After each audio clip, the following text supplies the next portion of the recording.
and I just finished my shift waiting tables at the TGI Fridays at Victoria Wharf. It had been a good night. The tips were big, and news from the Tri-Nations was enough to make any South African feel 10 feet tall. The Springboks were trouncing the All Blacks. Again! He smiles with the memory. Maybe those thoughts were what distracted me at first. Maybe it was simply being so knackered.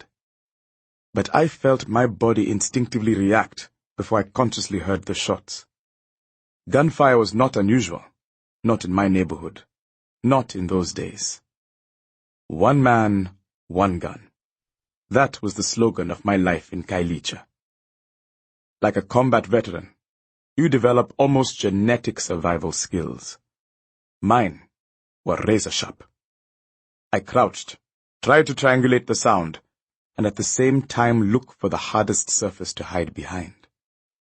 Most of the homes were just makeshift shanties, wood scraps or corrugated tin, or just sheets of plastic fastened to barely standing beams. Fire ravaged these lean-tos at least once a year, and bullets could pass through them as easily as open air.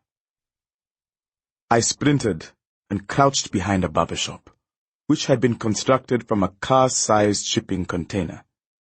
It wasn't perfect, but it would do for a few seconds, long enough to hole up and wait for the shooting to die down. Only it didn't. Pistols, shotguns, and that clatter you never forget, the kind that tells you someone has a Kalashnikov. This was lasting much too long to be just an ordinary gang row. Now there were screams, shouts. I began to smell smoke. I heard the stirrings of a crowd. I peeked out from around the corner. Dozens of people, most of them in their nightclothes, all shouting, "Run! Get out of there! They're coming!"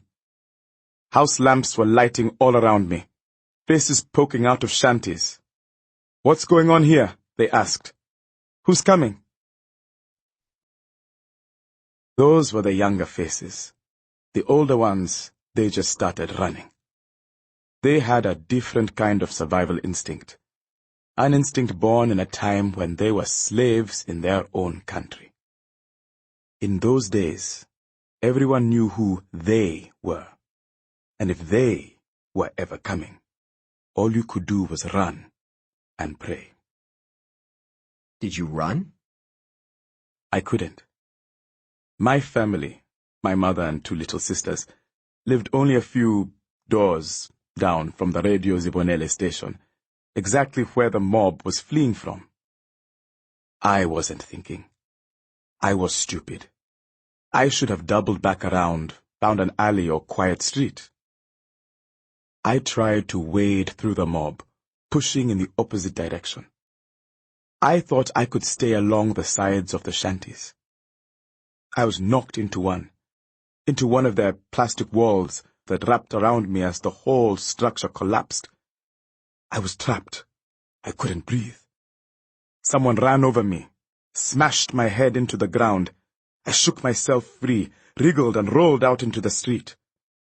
I was still on my stomach when I saw them, 10 or 15, silhouetted against the fires of the burning shanties. I couldn't see their faces, but I could hear them moaning. They were slouching steadily toward me with their arms raised. I got to my feet. My head swam, my body ached all over. Instinctively I began to withdraw, backing into the doorway of the closest shack. Something grabbed me from behind, pulled at my collar, tore the fabric. I spun, ducked, and kicked hard. He was large, larger and heavier than me by a few kilos. Black fluid ran down the front of his white shirt. A knife protruded from his chest, jammed between the ribs and buried to the hilt. A scrap of my collar, which was clenched between his teeth, dropped as his lower jaw fell open. He growled. He lunged.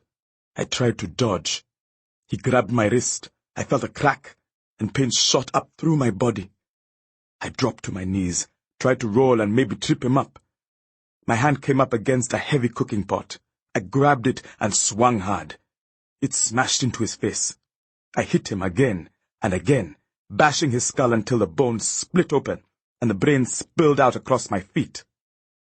He slumped over. I freed myself, just as another one of them appeared in the entrance. This time the structure's flimsy nature worked to my advantage. I kicked the back wall open, slinking out and bringing the whole hut down in the process. I ran. I didn't know where I was going. It was a nightmare of shacks and fire and grasping hands all racing past me. I ran through a shanty where a woman was hiding in the corner. Her 2 children were huddled against her, crying. "Come with me," I said. "Please, come, we have to go." I held out my hands, moved closer to her. She pulled her children back, brandishing a sharpened screwdriver. Her eyes were wide, scared. I could hear sounds behind me, smashing through shanties, knocking them over as they came. I switched from Xhosa to English. "Please," I begged. "You have to run." I reached for her, but she stabbed my hand. I left her there. I didn't know what else to do. She is still in my memory, when I sleep or maybe close my eyes sometimes. Sometimes she's my mother, and the crying children are my sisters. I saw a bright light up ahead, shining between the cracks in the shanties. I ran as hard as I could. I tried to call to them. I was out of breath. I crashed through the wall of a shack and suddenly I was in open ground. The headlights were blinding. I felt something slam into my shoulder. I think I was out before I even hit the ground. I came to in a bed at Groot Schuur Hospital.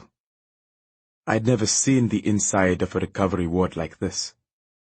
It was so clean and white. I thought I might be dead. The medication, I'm sure, helped that feeling.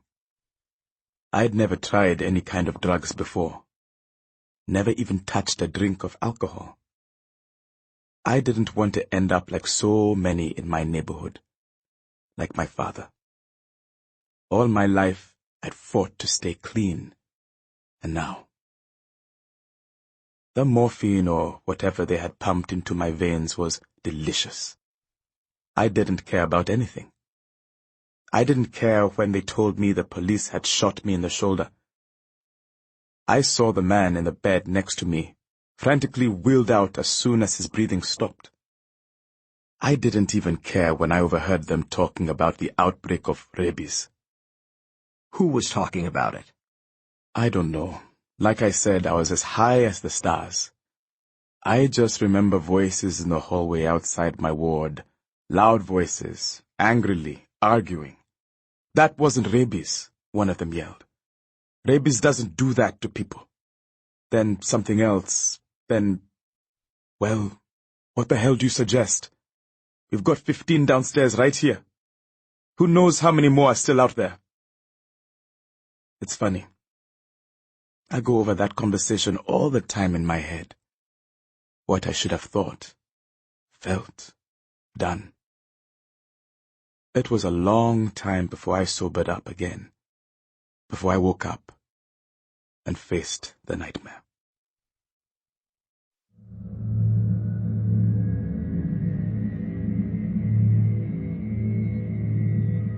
Tel Aviv, Israel. Jürgen Warmbrunn has a passion for Ethiopian food, which is our reason for meeting at a falasha restaurant.